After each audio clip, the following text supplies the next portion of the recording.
Hey everybody, and welcome back to the Chit-Chat Show, episode number 4, and welcome to the Dubai special episode, ladies and gentlemen. Thank you so much for joining me for another epic episode. If you're listening via Spotify or YouTube Music, I thank you all for being here. It is an absolute pleasure to have you here today, and if you're joining me through regular YouTube, thank you as well for being here.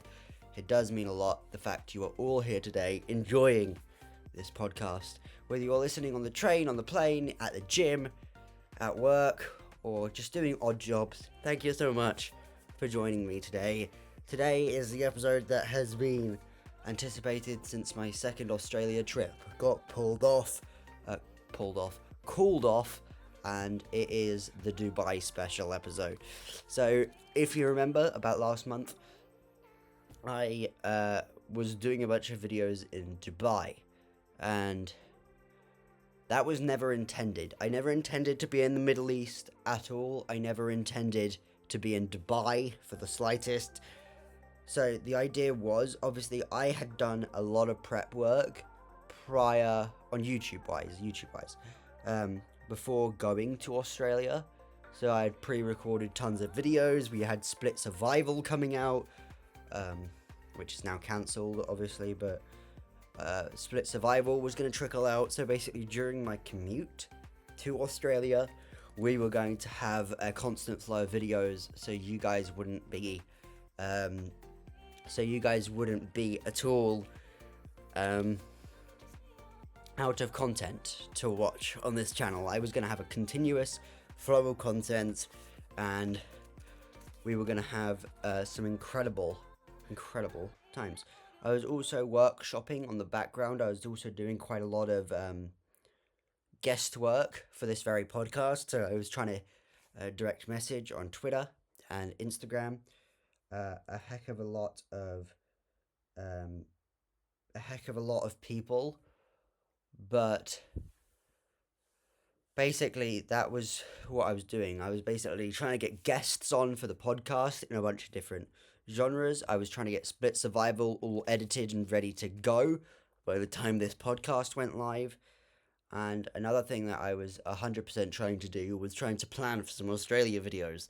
So basically, the way I run my YouTube is I have a massive Google Sheets document that basically just kind of schedules all my videos, so I know what's going out when, what platforms it needs to go out on, what hashtags to use. It's basically like almost like a business document, I guess you could call it, where basically I would run my entire channel. So I am usually working a week ahead to a week and a half ahead of what you're actually seeing. So, for example, episode 2 of the podcast of this Chit-Chat Show was recorded about 2.5 weeks before it actually got released. So that's how you can tell how far in advance I'm working, and why some of the things in the podcast may not make sense or may be out of date information by the time the podcast is released, because we recorded it early, basically, is what we're saying. But anyway, let's now get back on track to what we were originally talking about, and that was the second Australia-Sydney trip. So the whole reason of the trip was the fact I had interviews lined up in Sydney, in Australia, and they were going to basically be this incredible journey where you could get a second round of Australia vlogs. I would be in Aussie, I'd be in Sydney. We could do the Blue Mountains Part 2. We could do all the videos I promised. A Bondi episode. We're going to do a couple of chit-chat episodes that were live out there. I even designed thumbnails and everything on Affinity and Canva to make sure all of that was prepped and ready to go. So I was 100% ready to do this and ready to hit the ground rolling on Sydney episode. So my flight was at 5 minutes past 10 in the evening from London Heathrow. I got there. I checked in, all fine. I was flying with Cathay Pacific Airways via Hong Kong with a connection in Hong Kong. It was a 2-hour, 35-minute connection, and it was the most ludicrous experience of my entire travel kind of my entire travel history on YouTube, basically. So what happened was basically I boarded that flight. That flight took off, and I don't understand how it's, in my opinion, rated one of the highest airlines in the world when their customer service was atrocious and the food was disgusting. It was not even edible in my eyes. It was one of the absolute worst experiences I've had flying. Not I would even rather fly on Ryanair than them again, and that's saying a lot considering how I rank Ryanair as one of the worst European airlines. That is 100% saying a lot. But anyway, let's now kind of shift gears a bit.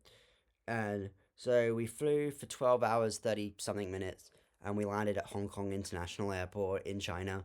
And it was all going okay up until this point. In about the final hour to 45 minutes of that flight as we were coming into land at Hong Kong, I was extremely sleep deprived. I'd literally had probably 2 hours of sleep that was extremely broken. It was extremely broken sleep, so it wasn't great quality sleep. I was sleep deprived. I struggled to sleep on planes anyway, but the fact that this was a night flight and I still couldn't sleep and everyone else around me was asleep, it was definitely not the best situation to be in at all. But then it didn't even get better after that because basically I got to Hong Kong and they told me to go to the transfer desk. So I did as instructed and I went to the transfer desk at Hong Kong for Cathay, and it just kind of, I passed out. But anyway, I just realized I missed the whole point of that final 45 minutes thing, so I do apologize about that. But basically, what happened was I had a panic attack. Don't know why. Um, for some reason, I did. Um, and I was gritting my teeth so hard that I got to the verge of bursting out into tears. I still don't know over what, quite frankly, but I was gritting my teeth so hard that I could have broken my own teeth. That's how severe this panic attack was, and I still don't understand why I had it, and I'm now back in England. So yeah, it was a bit of a weird situation. So I went to the transfer desk at Hong Kong and started speaking to the Cathay Pacific um, airline people. I then decided to pass out. Why? I think it's the fact I had a lack of food and a lack of sleep, quite frankly. I don't know. I think it's the fact potentially my blood sugar levels were a little bit weak, and also the lack of sleep made my body extremely weak, so it just decided to basically reboot. But luckily the airline people saw me, and they basically explained it like, as I was going down, I was coming back up. So I was potentially out for only a couple of seconds, maybe a little bit more, but it wasn't a great experience, quite frankly. It wasn't a great experience. And they basically said your bags have gone missing. They were checked in at Heathrow. They boarded the plane, but then as somehow they're trying to do their automated system where they move them to the next leg to Sydney, which was my connection, it just it wasn't working, quite frankly, in the slightest, um, which wasn't great. And then and then I they told me to go through immigration at Hong Kong, and basically what we were going to do is we were going to wait at the the baggage carousels, where usually if you're entering a country, the bags will come. They said go to the inquiry desk over there, and they'll make sure to find them. And she gave me this weird pink slip, very small, not even the size of like an Apple Watch screen for a bit of comparison. It was a very small slip. She put that into my passport, and basically she told me to give that to the baggage people. I looked on it. Excuse me. It had my passport number on it. It had a bag ID tags. So I guess this was so they could locate them. So I went through immigration. It was quite easy. And then I went to the desk and they said, oh, it could be up to 1 hour and 30 minutes. And I was like, well, my connection's in like 35 minutes. So how long is this going to take? I sat there for well over an hour. Missed my connection at this point to Sydney. And then I got up and asked the people at the desk, like, come on, what's going on now? This is getting ridiculous.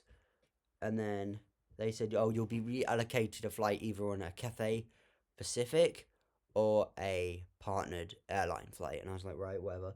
And then I was so tired. I wasn't fully with it because I was sleep deprived. I was still hungry. So it wasn't the best situation to be in, basically. Especially at that hour.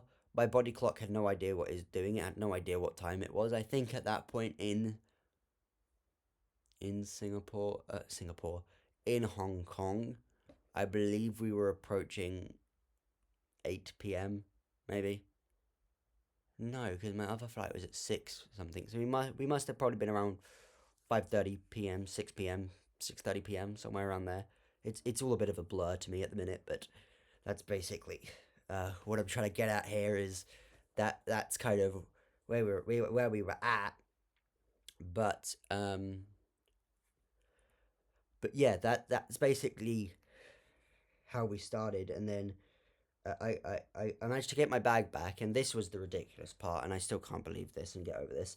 So I decided to go around because there was tons of bags just kind of left in clumps and piles around the baggage carousel area. So I just decided, you know what, maybe they've brought my bag, forgot to tell me, and I'll have a peruse through these. So I start going through all of the baggage clumps, and I start going through them all, and then I go through them all, they're not there, and then I start walking back to the seat where I just came from, and I find my bag looking like it's been through World War III next to a baggage carousel, which they told me explicitly it wouldn't be going onto a baggage carousel, it would be hand delivered, and it was just kind of sat there on the floor looking like it's been through World War III, and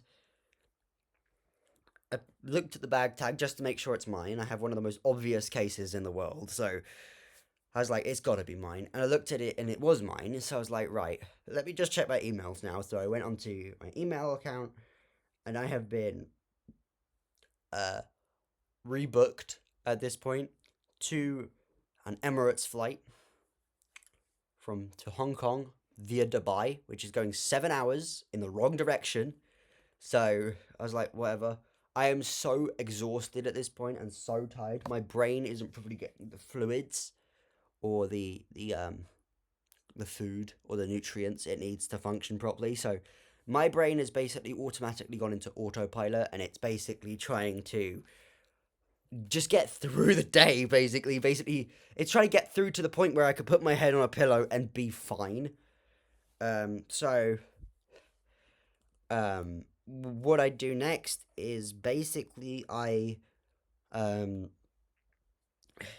go to the Emirate. I go upstairs. I'm in arrivals at the minute. I go through the airport, come to the exit, and then I'm heading upstairs back to departures to find the Emirates desk, which are in Zone G. I believe they're in Zone G. So I go up there. I find the Emirates desk. I check in, and the lady's there for a while, and I'm like, just kind of sat there and going, is everything all right? Are we all on track? Can I go? And then she's printing off a new boarding pass, and at this point I have the boarding pass that was reassigned to me via an email. I have like a digital boarding pass, so I'm a little bit confused as to why she's doing this, but I'm not questioning it, because as I've said, I'm tired and I'm hungry and I'm thirsty, so I just waited for her, and she just puts down the ticket, and I then realise it's a business class ticket. It's a business class ticket to Dubai. And I'm like, and she just said, this is a complimentary free upgrade for the inconvenience. And I was like, well, thank you, Emirates. I do appreciate it quite a lot. I do love Emirates as an airline. If we ever do an adjustment or a a re-ranking of our airlines video, Emirates will 100% now be taking the top spot, because I've flown with them now twice, three times, and they have been an absolute gold star airline. Thank you, Emirates. I do appreciate it quite a lot.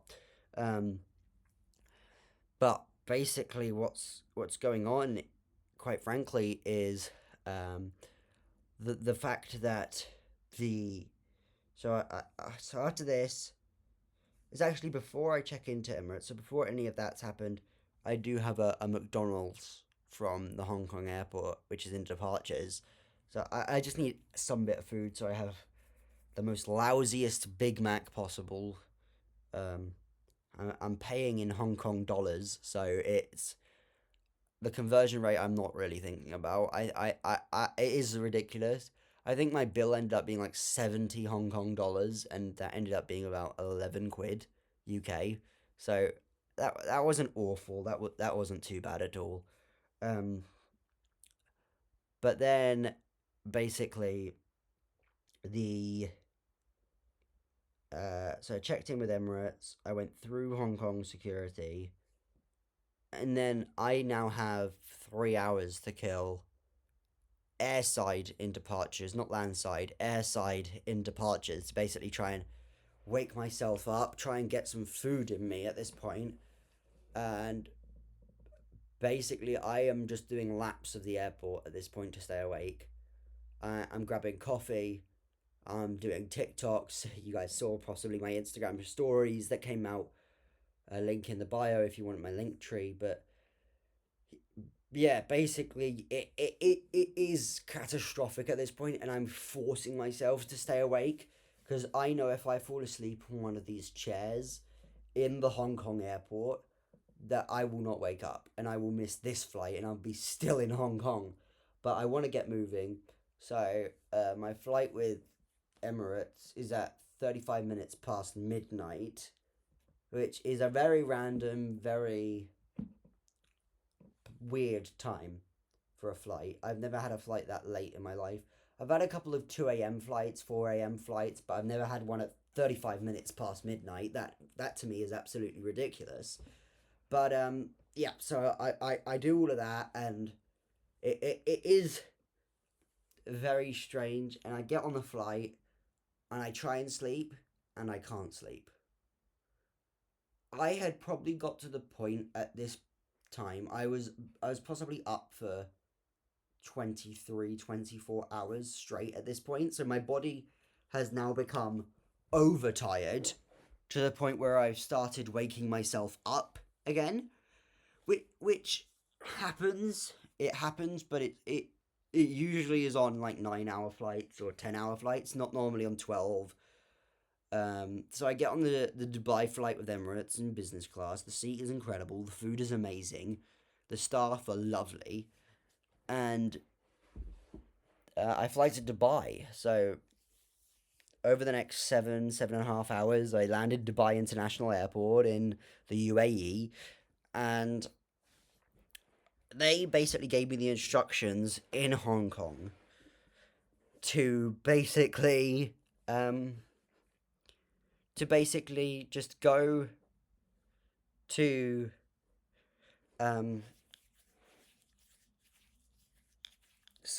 to go to the Dubai Emirates desk in the arrivals hall in Dubai International Airport, and they'll be able to sort you out from there. So that's what I do. I go through immigration at the UAE in Dubai. They're all absolutely pleasant, happy, incredible human beings, and it's really good to see that at whatever time it was in the morning, 5 a.m. when I arrived in Dubai. And then the desk basically knew all my details anyway, because they were forwarded from Cathay Pacific or Pacifica. I don't quite know what the airline's called. I still don't know what the airline is called. But yeah, they basically forwarded all my details from Cathay Pacific, and basically, they were, yeah, and basically what was going on is they basically said, let us take a copy of your passport. So they did that, and they already had all my bag details from Cathay, and they also said, also leave us your phone number. So I left them my UK number, and I also left them my Australian number, which I had during my first time in Aussie. And they basically said, we'll try and get you on a flight today. We'll put you on standby for all our flights in case someone cancels. We can kind of slide you in. And I was like, that's good. And then they basically said, just pick up your bag and you can go and explore Dubai, and we'll give you a call if we got something. So they also gave me a code for Uber from Dubai Airport to a DoubleTree Hilton hotel, to basically just to a DoubleTree Hilton, to basically just because that's kind of a partnered hotel with Emirates, so that's where they drop a lot of people with their I guess their free accommodation or something like that. So they dropped me there. They weren't paying for the hotel, but they just basically said, yeah, you can be there, which is literally in the Dubai Business Bay district, which is literally 2 roads from the Burj Khalifa. I mean, the view you got from that hotel was ridiculous. If you stay there, the view of the Burj Khalifa is absolutely ludicrous. But yeah, basically what happened, I got dropped there. It was about 7 a.m. at this point by the time I got dropped there with the Uber. And then basically the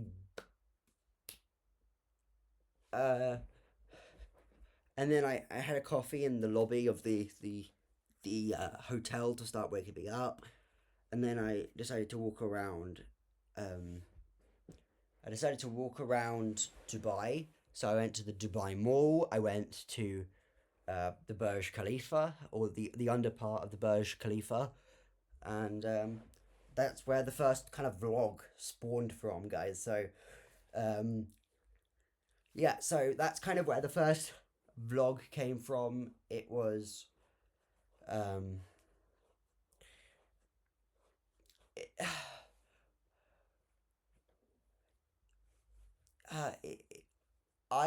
me doing that vlog was very exhausting, but I knew I was running out of pre-recorded content at this point, because I basically schedule everything to go live on my YouTube channel. So that's why if you go in a couple of playlists, you might see a couple of privated videos or hidden videos, because they're basically videos that are ready to go, but they're coming out on a certain date at a certain time. So and I looked on my YouTube studio, and I was absolutely getting bare with pre-recorded content. So I was basically looking at it going, what the heck can I do? So I just decided to do a travel update vlog. That took the entire day to get out, because basically I just did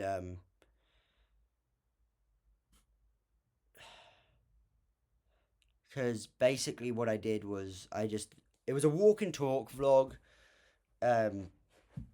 It was completely unprepped. It was very much a raw footage experience, going around the Dubai Mall in the Burj Khalifa for the first time. I know the camera angles weren't the best on that video. I was surprised with how well the video did, to be honest. It was a very strange thing.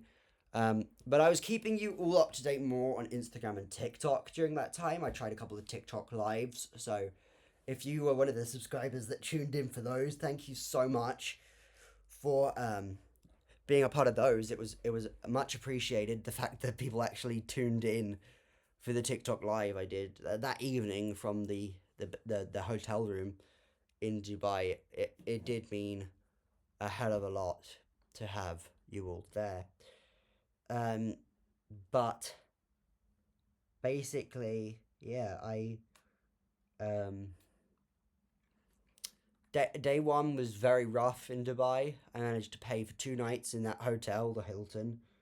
It was ridiculously overpriced, but it is Dubai, so what really do you expect? And yeah, so basically stayed there for the night, and then the day 2 travel update came the following day.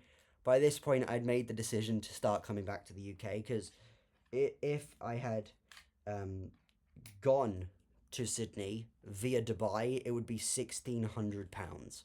It would have been an absolutely ridiculous, overpriced mess of a ticket that I could have pulled it off financially, but it would have been a burden then on the rest of the Australia budget. So I just decided to come back to England and basically preserve that money for other things, and for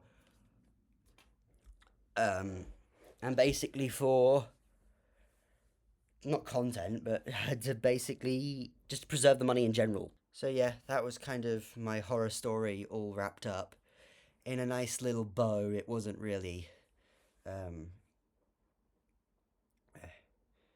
it, it it was an unforeseen circumstance mixed together with tiredness and absolute horrific circumstances. I mean, I did get 2 videos out of it, so I guess that's looking on the bright side. I did manage to get 2 lots of content out of